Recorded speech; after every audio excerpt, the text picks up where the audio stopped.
30대 중반 여자입니다. 평소 사연 열차를 들으며 하루를 시작하는데요. 저도 막장 드라마 한 편은 가뿐하게 찍고 이혼하게 되었거든요. 신중에 신중을 가하고 했던 결혼이기에 이혼 같은 건 없을 거라 생각했는데 가정은 혼자서 노력한다고 지켜지는 것이 아니더군요. 어찌되었든 결국 이혼까지 하게 되었지만 힘들게 스트레스를 받아가며 결혼 생활을 유지하려 애쓰던 그때보다 훨씬 더 행복한 삶을 살고 있습니다. 가끔 이혼했다고 하면 안쓰러운 표정으로 보는 사람들의 시선이 거슬리긴 하지만 그 정도야 이젠 손가락질하는 것도 아니고 뭐 어때? 하고 넘길 만큼의 시간이 지났네요. 그러면 이제 본격적인 이야기를 시작해 볼까요? 남편의 직업은 공인중개사였습니다. 처음 만난 것도 제가 혼자 살 집을 알아보다 만난 것이었는데요.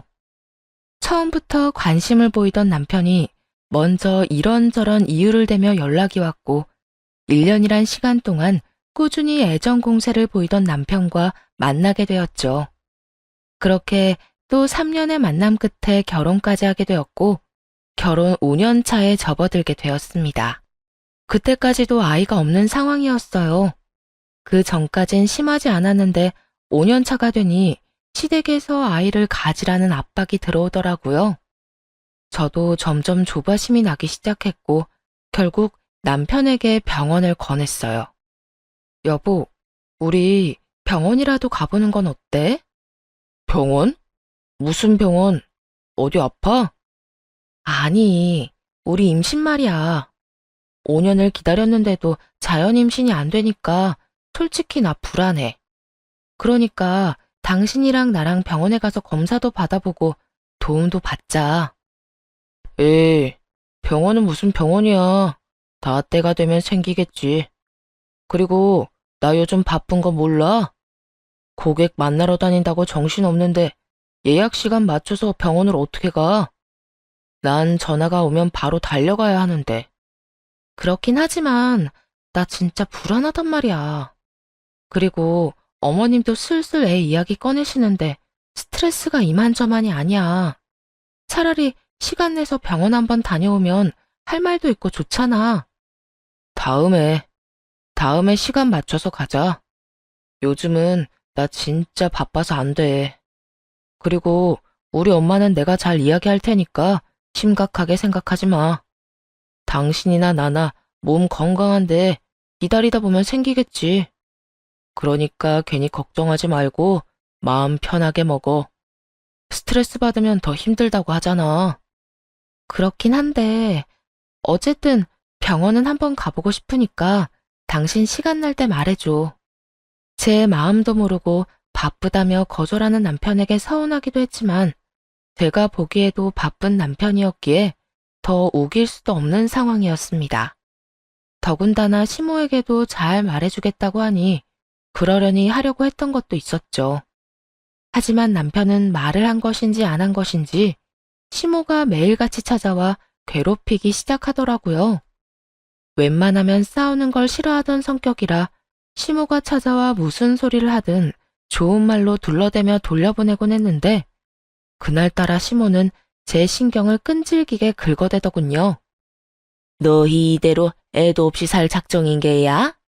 결혼한 지 5년이나 됐는데 어떻게 소식 한 번이 없어? 그러게요. 저도 얼마나 애가 타는지 모르겠어요. 노력한다고 하는데도 소식이 없네요. 너 몸이 어디 안 좋은 건 아니니? 병원이라도 가봐야 하는 거 아니야? 딱 그런 눈초리 있잖아요. 내 아들은 아무 문제가 없으니 모든 문제는 너에게 있다고 확신하는 그런 눈초리요. 기분이 확 나빠졌지만 여기까진 참을 수 있었습니다. 우려와 걱정으로 할 수 있는 말이라고 생각할 수 있는 문제였으니까요. 매년 건강검진 받는데 아무 이상 없다고 했어요. 그러니까 그런 걱정은 안 하셔도 돼요. 그러면 도대체 뭐가 문제인 거니?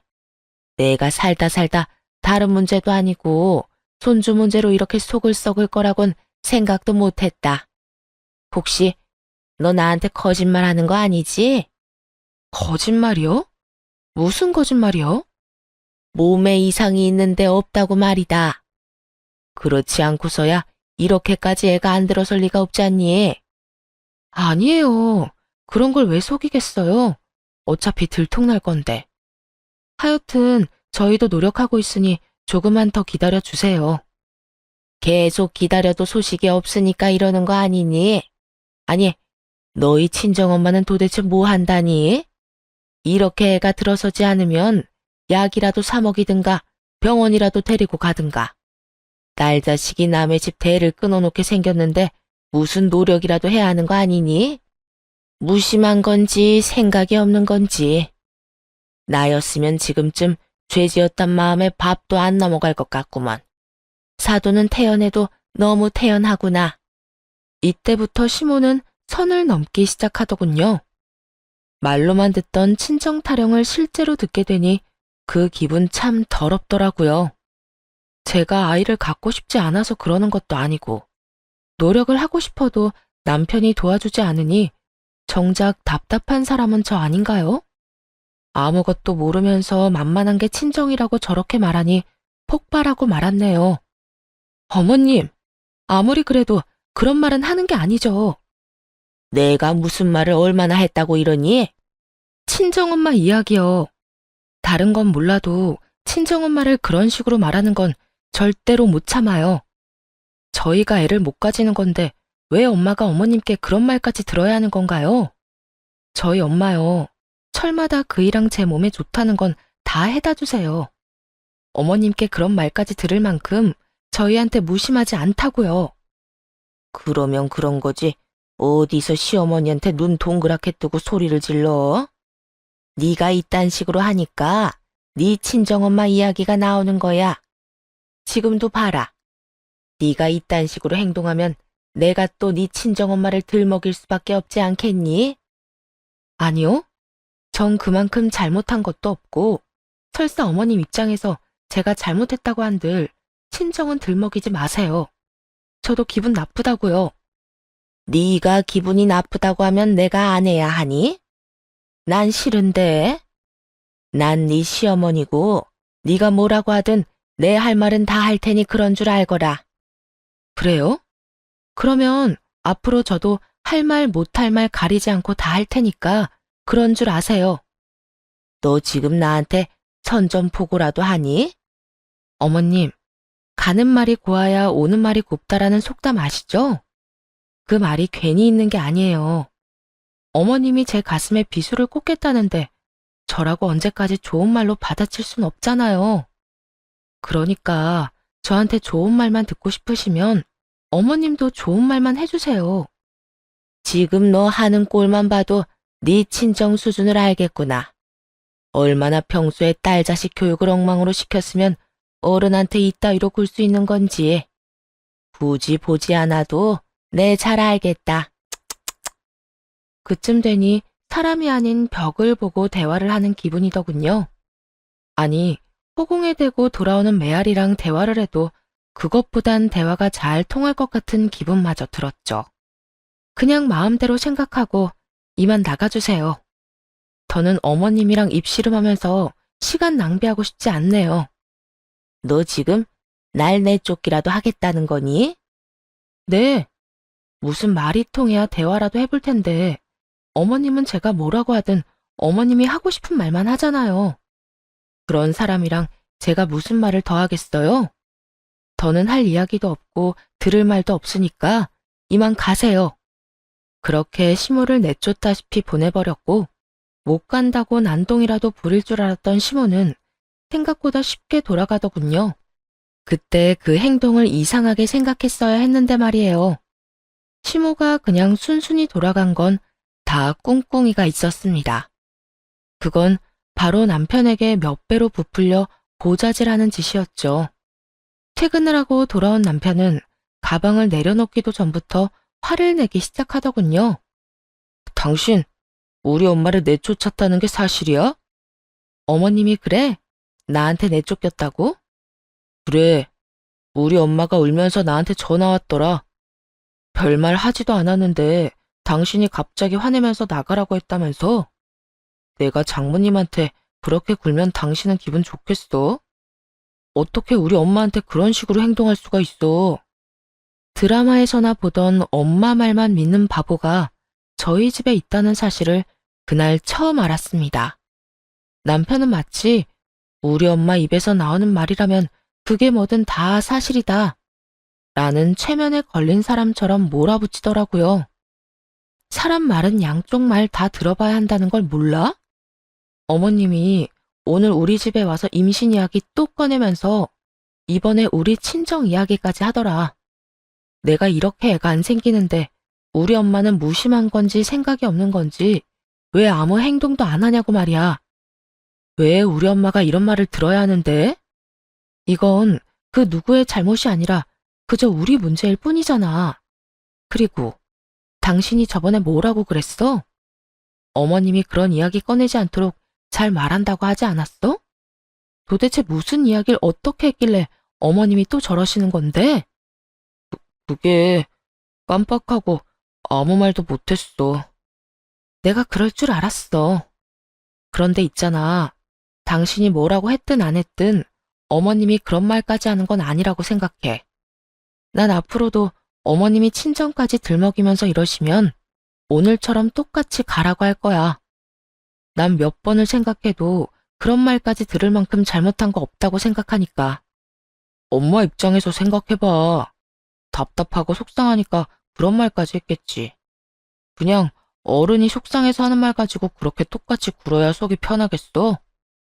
그냥 하는 말이 아니니까 똑같이 구는 거야. 나 속상해지라고 가장 못된 말을 꺼내놓은 거잖아. 진짜 말이 전혀 안 통하는구나. 당신 이렇게까지 꽉 막힌 사람이었어? 당신이야말로. 하여튼 어머님한테 전해.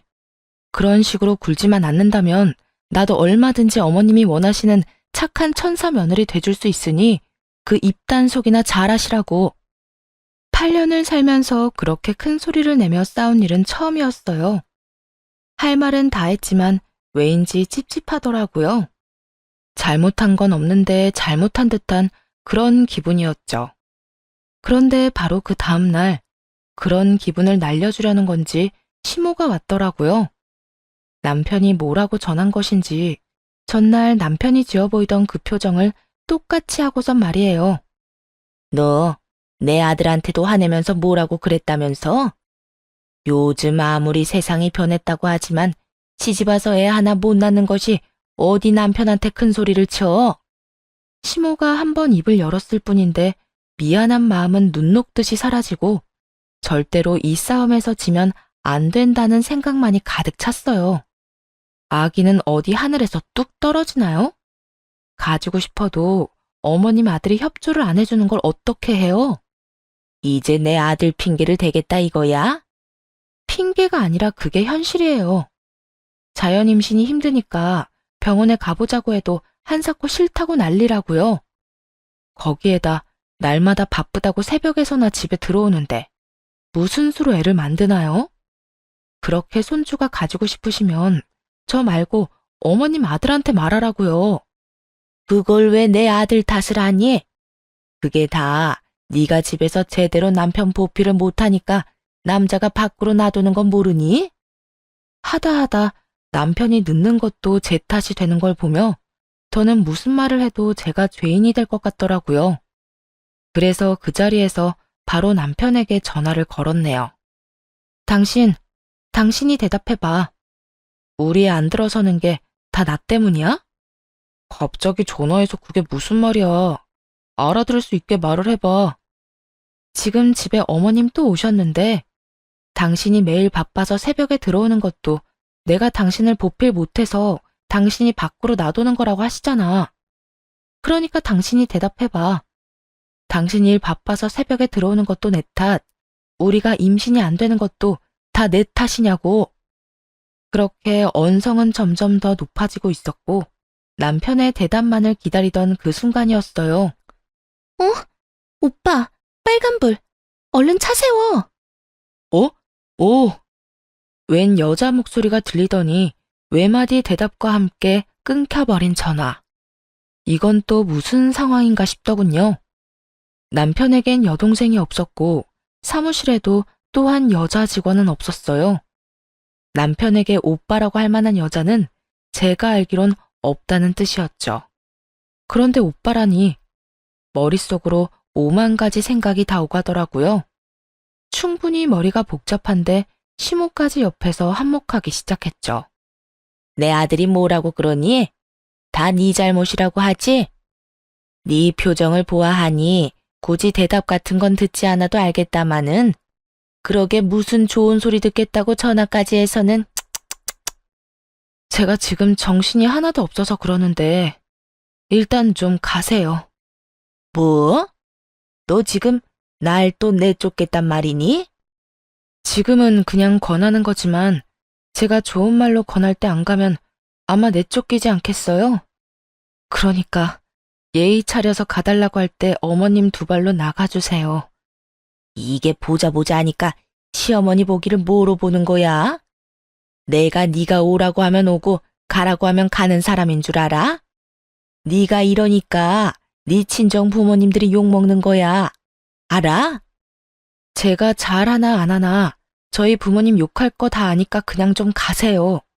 제가 지금 머리가 터질 것 같아서 그러니까. 결국 시모는 제 손에 쫓겨나게 되었고 차분히 상황을 정리하기 시작했네요. 그런데 아무리 정리하려고 해봐도 정리가 되지 않더라고요. 남편의 서재, 노트북 등 집안에 있는 모든 물건을 다 살펴봐도 아무것도 나오지 않았고 점점 더 혼자만의 상상에 빠지고 있었어요. 그렇게 남편놈을 기다리고 있는데 새벽에나 들어오던 남편놈이 그날따라 8시도 되기 전에 들어오더군요. 애써 태어난 척하고 있긴 하지만 그 모습이 더 수상했고 남편을 추궁하기 시작했죠. 그렇게 전화를 끊었으면 다시 전화해서 무슨 상황인지 설명 정도는 해줘야 하는 거 아니야? 어? 아, 그거 별거 아니었어. 별거 아닌 게 아니던데? 지금 혹시 내가 뭘 어디까지 들었나 싶어서 떠보는 거면 그만둬. 오빠 빨간불! 다 들었으니까 얼른 상황 설명이나 해. 별거 아니었단 그딴 말 집어치우고.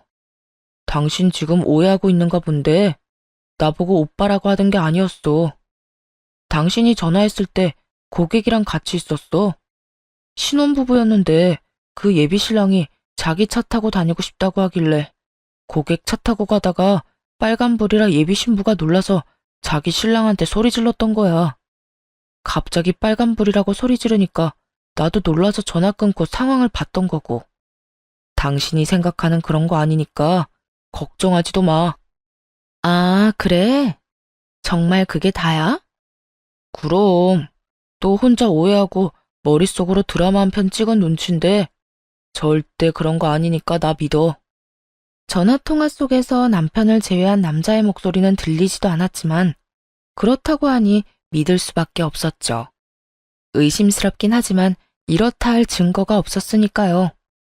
그저 가만히 남편을 바라보았고 남편은 제 눈빛이 부담스러웠는지 급하게 말을 돌리기 시작하더군요. 뭘 그렇게 봐? 아, 맞다. 당신 오늘도 우리 엄마 내쫓았다며? 우리 엄마 오늘도 또 울더라. 어머님은 내 앞에선 바늘로 찔러도 피 한 방울 안 흘릴 것처럼 구시면서 당신 앞에선 18살 소녀가 따로 없는가 보네? 내가 왜 쫓아냈겠어? 당신 엄마가 또 찾아와서 시비를 걸었으니 내가 내쫓기까지 했겠지. 왜 뻔한 걸 물어? 적당히 좀 해라, 적당히 좀. 시어머니가 며느리 때문에 운다는 게 말이나 돼? 그러지 말고 좀 사이좋게 지내면 안 돼? 그걸 왜 나한테 물어? 당신 엄마한테 가서 물어봐봐. 나하고 사이좋게 지낼 생각 없냐고 말이야. 혹시나 그럴 생각 있으면 찾아와서 시비 걸지 말고 친정 이야기 좀 하지 말라고 전해줄래? 어머님이 그 2가지만 하지 않아도 이 집에서 쫓겨나는 일은 없을 텐데 말이야. 당신이 이따위로 구니까 우리 엄마가 그런 이야기를 하는 거야. 당신이 먼저 좀 살갑게 굴어주면 우리 엄마가 미쳤다고 그런 말까지 하겠냐? 내가 살갑게 굴든 말든 어머님은 늘 한결같이 날 못 괴롭혀서 안달이셨어. 자세히 알고서 나한테 따지고 들어. 무조건 어머님 곡소리에 넘어가서 이러지 말고. 나는 입이 없어서 당신한테 아무 말 안 하는 줄 알아? 당신은 당신 하고 싶은 대로 다 하면서 무슨 할 말이 또 있는데? 이미 원하는 대로 시어머니까지 다 내쫓고 있잖아. 내가 원하는 건 어머님이 더는 우리 집에 발걸음도 안 하는 거야. 말 나온 김에 당신한테 부탁 좀 하자. 어머님한테 앞으로는 찾아와도 문 안 열어줄 거니까 그런 줄 알라고 좀 전해줘. 그냥 하는 소리 아니고 진심이니까 이번엔 똑바로 전해. 알겠어? 이 집이 당신 집만 되는 줄 알아? 내 집도 된다고. 내 집에서 우리 엄마를 문전박대하겠다는 거야? 내 집도 되니까 이런 말을 하지. 어머님이 정 오고 싶으면 나는 없고 당신만 있을 때 오라고 해. 그러면 되겠네. 이제 불만 없지? 어느새 시모 이야기만 나오면 자동으로 싸우게 되었고 남편이나 저나 한치의 양보도 하지 않았어요. 그런 싸움이 계속될수록 서로의 바닥만 드러내는 싸움만이 반복됐고 점점 더 이혼을 생각하게 되는 날이 많아졌죠. 남편도 남편이지만 시모도 참 대단하더군요. 하루는 집에서 일을 하고 있었는데 열어주지도 않는 곳에 어찌나 끈질기게 찾아오는지 일도 되지 않는 지경이었어요. 결국 더러운 똥을 피하기로 했고 나가서 일할 사무실을 알아보게 되었죠. 남편에게 말하면 쉽게 구할 수는 있겠지만 그때는 워낙 사이가 좋지 않으니 말도 꺼내기 싫더라고요. 그까짓 복비가 들더라도 남편에게 아쉬운 소리를 하고 싶지도 않았고요. 그래서 다른 공인중개사에게 사무실을 소개받았고 여러 사무실을 돌아보며 고민을 하고 있었죠. 집을 구해보신 분들은 아시다시피 거의 다 중개사분 차를 타고 물건을 보러 다니곤 하잖아요. 저 역시 중개사의 차를 타고 사무실을 둘러보고 있었어요. 그런데 신뢰가 되지 않는다면 통화를 좀 해도 되겠냐고 묻더라고요. 중개일 때문인가 싶어서 알겠다고 말하자마자 통화를 시작하더군요. 통화 내용을 듣기 싫어도 들을 수밖에 없었네요. 그래. 나 손님 태우고 있어. 무슨 일이야? 뭐? 설마. 그놈 말하는 거 맞지? 대단하다, 대단해. 그저께는 여자랑 웬 술집에 있더니 이번에 또 여자가 바뀌었다고? 와, 또 20대야? 하긴 원룸 알아보는 애들이 거의 젊은 애들이니까 꼬시기도 쉽겠지. 그런데 결혼도 했다고 들었는데 어떻게 그딴 짓을 하고 다니냐? 하여튼 그놈은 여자 문제로 유명하다니까. 오죽했으면 다른 동네에도 그 번호 아냐고 물어보더라. 도대체 뭐 하는 놈이냐고. 하여튼 나중에 만나서 이야기하자. 그래, 나중에 연락해. 다른 지역은 어떤지 몰라도 남편이 일하는 지역 내에서는 어디 부동산이 아닌 차량 번호로 중개사를 칭하는 경우가 있다는 걸 익히 들어 알고 있었어요. 그리고 저 중개사분이 혀를 내두르며 욕하는 남자가 다른 사람이 아닌 제 남편이란 사실도 알게 되었죠. 네, 그렇습니다. 그 여자 홀리고 다니기로 유명하다던 그 차량 번호가 제 남편 차 번호와 같았으니까요. 실수로 어쩌다 일어난 일도 아니고 그런 일이 소문이 날 만큼 빈번하게 일어나고 있었다니 충격이 크더라고요. 아무리 자주 싸우고 사이가 좋지 않았다고 해도 그때까진 남편이었으니까요. 심지어 시모와 임신 문제로 갈등이 생기기 전까지만 해도 사이가 좋았으니 그 배신감도 크게 들었고요. 중개사분에게 이것저것 물어볼 수도 있었지만 입에서 입으로 전해진 말에 제 인생을 걸 순 없겠더라고요. 그래서 남편의 뒷조사를 시작했고 아무 일도 없다는 듯 남편을 대하며 지냈습니다. 저도 그 고역 같은 시간을 군말 없이 보내는데 남편 놈은 저보다 더 고역 같았는지 이혼 이야기를 먼저 꺼내더라고요. 있잖아, 내가 많이 생각해봤는데 우리 이혼하자. 뭐? 이혼? 지금 당신이 나한테 이혼하자고 한 거야? 이혼해. 나 더는 당신이랑 못 살겠어. 남편의 마음과 별반 다르지 않은 마음이었지만 그 이유가 궁금하더라고요. 당연히 다른 여자가 생겼다고 솔직하게 이야기하진 못할 것이고, 도대체 무슨 이유를 대며 이혼하자 할 것인지 그것이 궁금했습니다. 그래? 이혼하고 싶은 건 잘 알겠고, 갑자기 이혼 이야기를 하는 이유나 좀 들어보자. 이유가 있을 거 아니야. 당신도 잘 알 거 아니야.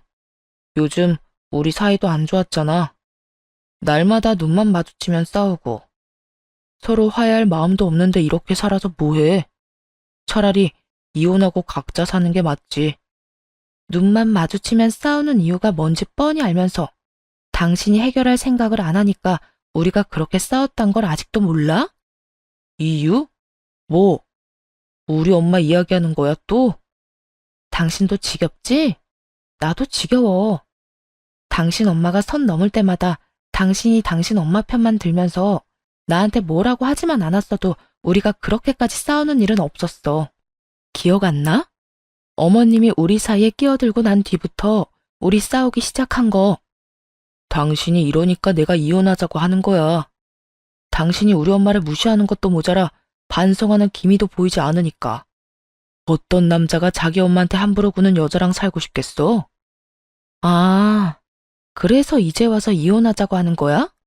요즘엔 당신 엄마랑 부딪히는 일도 당신이랑 싸우는 일도 없었는데 이렇게 갑자기? 다른 이유가 있는 건 아니야? 나한테는 말 못할 그런 이유 말이야. 그런 이유가 어디 있어. 당신은 갑자기라고 생각할 수도 있겠지만 난 오래 고민하고 한 이야기니까 이혼해. 당신이 붙잡는다고 해도 난 당신이랑 살 생각 없어. 소송이라도 할 거니까 그런 줄 알아.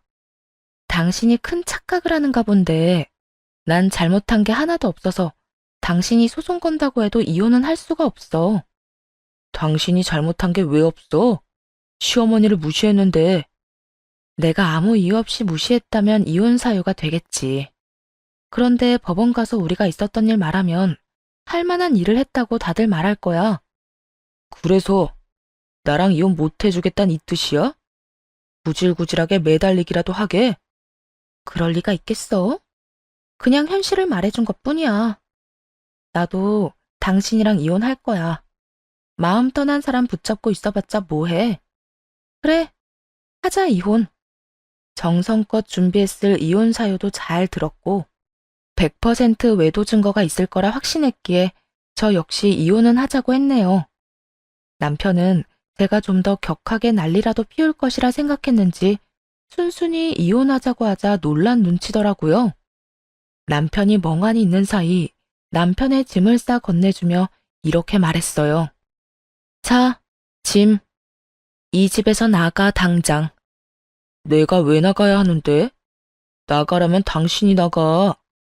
지금 이혼 급한 사람이 나야? 당신이잖아. 그러면 내가 원하는 대로 해야 하는 거 아니야? 지금 내 기분 나쁘게 해서 당신한테 이로울 게 있다고 생각해? 그니까 내가 이 집에서 안 나가면 이혼을 안 하겠단 이 말이야? 말귀 잘 알아듣네. 이렇게 잘 알아들으면서 이때까진 왜 그랬대? 하여튼 이 짐 가지고 지금 나가면 나도 이혼에 성심성의껏 최선을 다할 거고 그거 아니면 당신이 말한 대로 구질구질하게 굴 거니까 당신이 선택해. 남편 놈은 그 와중에 고민까지 하더라고요. 전 그저 그 상황을 즐기며 남편을 관찰했고 고민을 마친 남편은 짐을 들며 이렇게 말하더군요. 일단은 내가 나갈 테니까 이혼 가지고 구질구질하게 굴지 마. 난 당신이랑 하루라도 빨리 이혼하고 싶어서 이렇게 집까지 나가는 거니까. 걱정하지 마. 나도 서둘러 준비해서 이혼해 줄 테니까 기대해도 좋을 거야. 그렇게 남편은 집을 나갔고 며칠 뒤 왜 남편의 입에서 이혼 소리가 왜 나왔는지 그 이유를 알게 되었습니다. 남편이 유부남이란 걸 모르고 만났던 다른 여자들과는 달리 지금 만나는 상간녀는 남편이 유부남인 걸 아는 상태에서 임신까지 해버렸다고 하더군요. 다정하게 산부인과를 오가는 사진도 받아보게 되었죠. 한동안 집에도 오지 않고 조용하던 시모도 이 모든 상황을 알고 있었나 보더군요. 상간녀와 왕래하고 지내며 임신한 며느리 대접을 제대로 해주고 있었으니까요. 사진마다 시모의 입이 귀에 걸려 내려올 생각을 안 터군요. 배신감이 느껴졌냐고요? 아니요. 저딴 인간들에게 배신감이란 감정조차 사치라고 느껴지더라고요. 그저 복수의 칼날을 갈며 본격적인 이혼을 준비하기 시작했습니다. 그렇게 이혼을 준비하고 있는데 흥신소에서 연락이 왔고 시댁의 상간녀까지 다 모여있다는 이야기를 듣게 되었어요. 곧바로 시댁으로 향했고 알고 있던 비밀번호를 누르고 들어가니 성미도 급한 세 사람은 일찌감치 아기용품을 한가득 사두고 하하호호 웃음꽃이 폈더군요. 그래도 일말의 양심이라도 있다면 저를 보고 당황이라도 할 것이라 생각했는데 세 사람은 저를 보고도 표정의 변화조차 없더라고요. 그 모습이 얼마나 당당한지 남들이 보면 이미 이혼하고 재혼까지 마친 상태로 알 정도였죠. 어머, 오빠. 저 여자가 오빠랑 같이 살던 여자 맞지? 맞아. 자기는 쳐다도 보지 마. 아기한테 안 좋아. 무섭긴 하다. 그러게, 이렇게 잘난 남편을 가졌으면 잘 관수했어야지. 이제 와서 저렇게 쳐다보면 뭐가 달라지나? 굳이 설명 안 해도 알겠죠? 저 임신했어요. 그러니까 빨리 이혼이나 해주세요. 숨기기엔 늦었다고 생각했는지 아니면 숨길 생각조차 없는 것인지 자랑스럽게도 임신 사실을 밝히더라고요. 이미 알고 있는 사실이니 놀랍지도 않았지만 상간녀의 태도엔 화가 나긴 하더군요. 여기서 끝이 아니었죠. 시모도 남편도 한마디씩 보태더라고요. 우리 아들 때문에 임신 안 된다고 헛소리나 해대더니 우리 아가 보거라. 이렇게 애를 가졌지 않니? 자기한테 문제가 있으면서 누구 탓을 하는 거야? 다 보고 들었지? 이렇게 됐으니까 이혼부터 해줘. 나 빨리 아기 아빠로서 책임을 다하고 싶어. 책임? 지금 책임이라고 했니? 네 입에서 책임이라고 하니까 좀 황당하긴 한데 뭐 좋을 대로 해. 그런데 너 나한테 위자료 줄 돈은 있니? 네 엄마, 네 아기 가진 저 여자, 그리고 너까지. 나한테 위자료 다 줘야 할 텐데 그걸 감당할 능력이 될지 모르겠다. 남편은 아무 말이 없었고 상간녀가 비웃음을 날리며 입을 열더라고요. 아, 그깟 위자료 얼마나 된다고. 잘 알 거 아니에요. 우리 오빠 능력.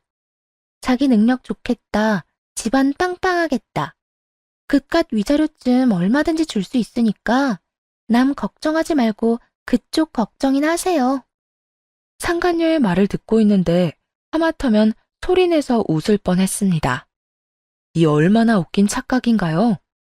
상간녀는 남편의 능력이 아주 출중하며 집안 역시 부유하다고 믿어 의심치 않고 있더라고요. 타고 다니는 외제차도 할부가 많이 남았고 겉보기엔 좋아 보이는 시댁도 월세집이란 걸 전혀 모르는 눈치였죠. 하긴 젊은 여자애가 뭐가 모자라서 저딴 남자를 만났겠나 했더니 정신 모자란 어린 것이 겉모습에 홀려 불륜녀가 된 것이었습니다. 능력? 집안? 아, 그래서 유부남을 만난 거였어? 큰 기대에 부풀어 있는 것 같은데 어쩌냐? 저 인간 돈 없어. 타고 다니는 외제차? 그건 이 뱃속에 아기 나올 때까지 할부 안 끝날 예정이고 이 집도 자가 아니고 그렇다고 전세도 아니야. 월세라고 월세. 이젠 알겠니? 왜 내 위자료를 걱정했는지? 그게 사실이에요? 거짓말이었으면 좋겠지? 그런데 어떻게 해. 다 사실인데. 정 못 믿겠으면 앞으로 살면서 지켜봐.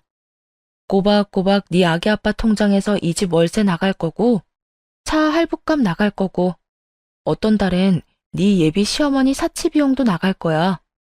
그런 와중에 넌 육아도 해야 하고 살림도 해야 하겠네? 아이 낳고 바로 일은 할 수 없을 테니까. 아기 아빠나 네 예비 시어머니가 도움이라도 줄 것 같지. 내가 살아봤는데 그럴 인간들이 못 되니까 기대도 하지 마. 그게 너한테 좋을 테니까. 예상대로 상간녀는 속았다는 표정을 지어 보이며 너까지 놓고 저를 보더라고요. 이 모든 것이 거짓말이라고 말해주길 간절하게 바라는 듯했지만 제 입에서 그런 말이 나올 리가 없었죠. 분위기는 순식간에 이상해졌고 남편이 나서 화를 내기 시작하더군요. 그런 말까지 왜 하는 거야? 이 사람 홀몸 아니라는 말 못 들었어? 당신은 모르나 본데 임산부한테 스트레스가 얼마나 안 좋은데. 헛소리 하지 말고 얼른 나가. 왜? 내가 틀린 말 했어? 너도 네 집안도 돈 없잖아. 거기에다 네가 소장도 아니고 직원일 뿐인데 내가 받게 될 위자료가 당연히 걱정될 수밖에 없지 않겠어? 너하고 네 엄마 주머니 사정 내가 뻔히 아는데 미리 말이라도 해줘야 준비라도 할 거 아니야. 그까짓 돈 얼마든지 줄 수 있거든? 그래, 뭐 외제차 팔고 이 집 내놓고 단칸방으로 옮기고 대출 좀 받으면 가능은 하겠다. 그러면 애 잘 키우고 잘 살아봐. 그렇게 말하지 않아도 잘 먹고 잘 살 거야. 악을 쓰는 남편의 뒤로 여전히 멍하게 앉아있는 상간녀를 향해 마지막 한마디를 해주고선 시댁을 나왔네요. 다 들었지? 꼭 순산하길 바랄게. 진심이야. 아기 잘 낳고 이 남자랑 이 남자 엄마랑 잘 데리고 잘 살아. 불륜녀 딱지에 이혼녀 딱지까지 붙이기 싫으면 말이야. 그런데 네 생각처럼 쉽진 않을 거다. 내가 살아봐서 아는데 저 남자고 저 남자 엄마고 데리고 살기 쉬운 사람들은 아니거든. 이 일이 있고 난 후 이혼은 빠르게 진행되었습니다. 저는 더 알아볼 것도 없었고 가지고 있는 증거들로 변호사분과 함께 이혼만 진행하면 되는 일이었으니까요. 산부인과를 오갔던 흔적들, 제가 시댁에서 목격한 장면들로 유책 배우자는 쉽게 남편이 되었고 시모와 상간녀에게도 위자료를 받고 이혼할 수 있었죠. 시댁은 이혼을 진행하는 동안부터 사정이 많이 좋지 않은지 만날 때마다 행색이 남루해지더라고요. 처음엔 차가 바뀌고 그 다음엔 시계가 사라지고 그 다음엔 시모의 손에 자랑처럼 들고 다니던 가방이 사라졌죠.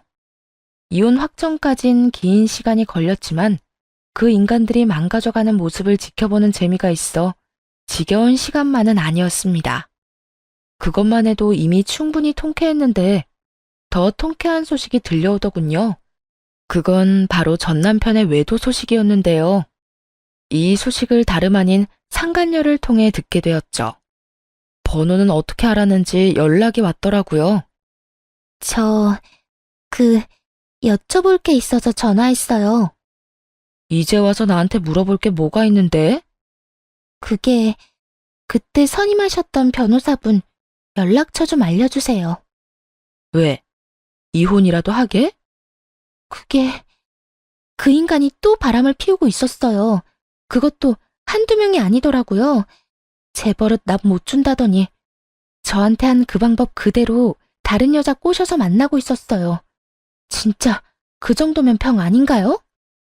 이제 보니 변호사 연락처는 핑계고 나한테 하소연하려고 전화했구나. 이렇게 되고 나니 쪽팔려서 어디 말할 데는 없고 그렇다고 조용하고 있자니 너무 답답해서요. 그 인간 휴대전화 뒤져서 그쪽 번호 알아냈어요.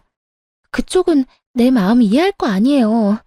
저 그 충격으로 유산까지 했다고요. 상간녀의 말대로 제 버릇 남 못 준다더니 또 그딴 더러운 짓을 아무렇지 않게 하고 다닌 모양이었어요. 아니면 상간녀와 재혼을 하면서도 그 더러운 짓을 멈추지 않았던 것일지도 모르는 일이기도 하죠. 전자가 됐든 후자가 됐든 전 남편이 쓰레기인 것은 진작 알고 있던 사실이었고 되려 상간녀의 이런 행동이 화가 나더라고요. 저를 얼마나 우습게 봤으면 이런 이야기나 늘어놓자고 전화질까지 했나 하는 마음에서요. 그 미친놈 좋다고 만날 땐 언제고 나한테 이딴 하소연이 하고 싶니? 너나 그 여자들이나 나한텐 똑같은 인간들이야. 내 가정 깰 땐 그렇게 당당하게 남편 관수 못한 내 탓이라더니 네 가정 깨지고 나니까 마음이 바뀌었어? 정신 차려 이 상간녀야. 그래도 그쪽은 임신까지 한 상태는 아니었잖아요. 전 임신했는데 유산까지 했다고요. 그래서? 불쌍하다고 눈물이라도 흘려줄까? 같은 여자로서 그거 참 안 된 일이다. 그놈이 참 죽일 놈이다. 안쓰러워하고 욕이라도 해줘? 사실 그렇게 해줄 거라 기대하고 전화했어요. 그쪽도 당한 것이 있으니까 내가 이런 일을 당했다고 하면 날 안쓰러워하진 않더라도 같이 욕 정도는 해줄 줄 알았다고요. 넌 진짜 내가 우스운 모양이구나. 나 너랑 잠깐 좀 싸운 친구 아니고 내 남편을 너한테 뺏긴 여자야. 우린 같은 처지가 절대로 될 수 없다고. 그러니까 이런 하소연은 나한테 하지 말고 네 친구한테나 가서 해. 알겠어? 그렇게 전화를 끊은 후 상간녀는 열을 받긴 많이 받았는지 전 남편의 사무실로가 다 뒤집어 엎어버렸다고 하더라고요. 저에게 받은 모욕과 멸시를 받고는 지 남편의 사무실로가 난동을 피운 것이었죠. 그 덕에 중개사들에게만 소문이 쫙 나 있던 전 남편의 여자 갈아타기 이야기는 마침 사무실에 있던 말 많은 동네 아주머니들 귀에 들어가게 되었고, 전 남편은 어느 사무실에서도 받아주지 않는 신세가 되었다고 하더군요. 더불어 상간녀에게 주머니 속 먼지까지 탈탈 털리고 이혼당했다고 하고요. 일도 하고 여자도 만나고 신나서 잘 돌아다니더니 꼴 좋다고 생각되었네요. 그런데 어느 날 잊고 지냈던 전 시모에게서 다른 번호로 연락이 오더군요. 나란다. 잘 지내니? 아, 무슨 일이세요? 너는 복 나가게 무슨 한숨을 그렇게 쉬니? 왜? 요즘 무슨 일 있니? 혹시 외롭거나 그런 거야? 할 말 있어서 전화한 거 아니에요? 빨리 하고 끊으세요.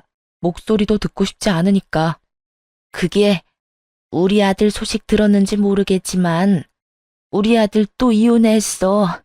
아이, 그 빌어먹을 것이 자기가 잘못해서 유산까지 해놓고선 그걸 우리 아들 탓으로 다 돌리면서 위자료까지 뜯어가지 뭐니. 전 시모는 제가 그쪽으론 소식조차 모른다고 생각했는지 우는 소리까지 하며 거짓말을 하더군요. 피식피식 나오려는 웃음을 참으며 시모에게 모든 사실을 알려주었어요.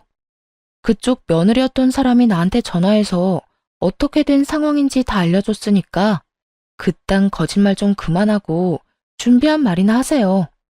더는 듣고 있기도 역겨우니까. 뭐? 역겹다니? 너 무슨 말을 그렇게 하니? 혹시 나랑 또 싸우려고 연락했어요? 아니. 내가 순간적으로 또 흥분을 했네. 미안하구나. 내가 전화한 용건은 다른 게 아니라 우리 아들 다 잊었나 해서 전화했다.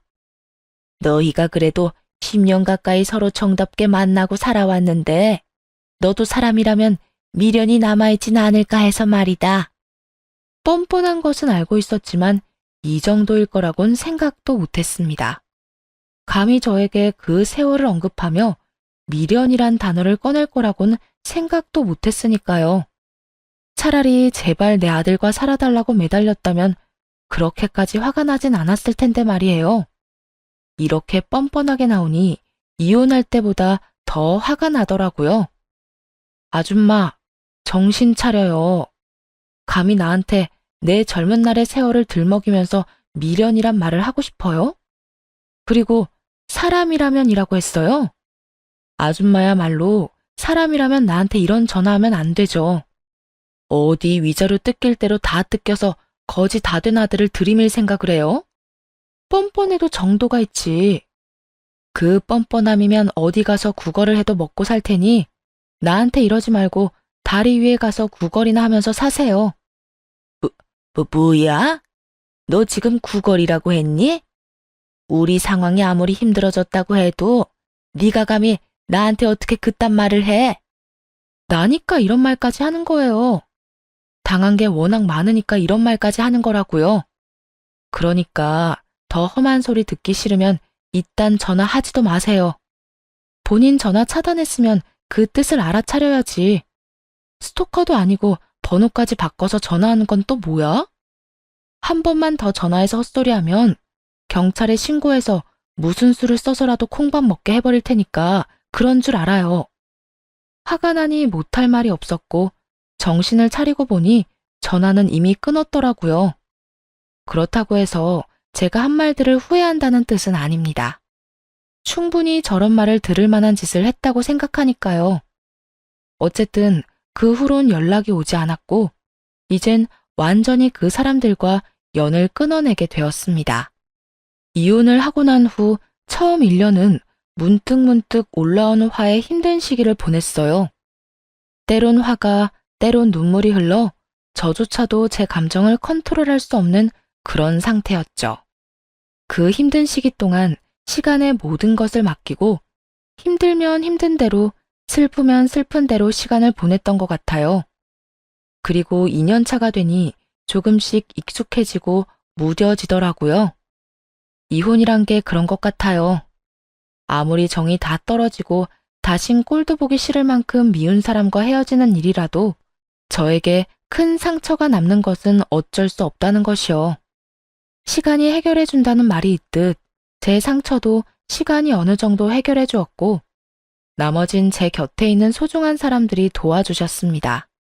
그중 가장 큰 안식이 되었던 건 당연히 부모님이셨어요. 특히 엄마가요. 딸, 많이 힘들지? 아니야, 나 괜찮아. 괜찮기는 너 안 괜찮아. 연애를 짧게 한 것도 아니었고 그렇다고 결혼 생활이 짧은 것도 아니었잖아. 힘든 게 당연한 거고 지금 네가 겪는 그 모든 감정들이 당연한 거야. 그러니까 엄마 아빠 앞에선 감추지 말고 마음껏 힘들어하기도 하고 울기도 하고 화를 내도 돼. 우린 네 가족이잖아.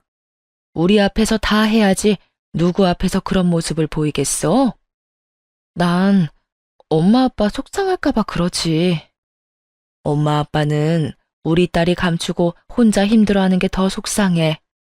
그러니까 지금 힘들 만큼 힘들어하고 잘 견뎌내자. 그래야 또 살아가지. 그래야 또 웃게 되지.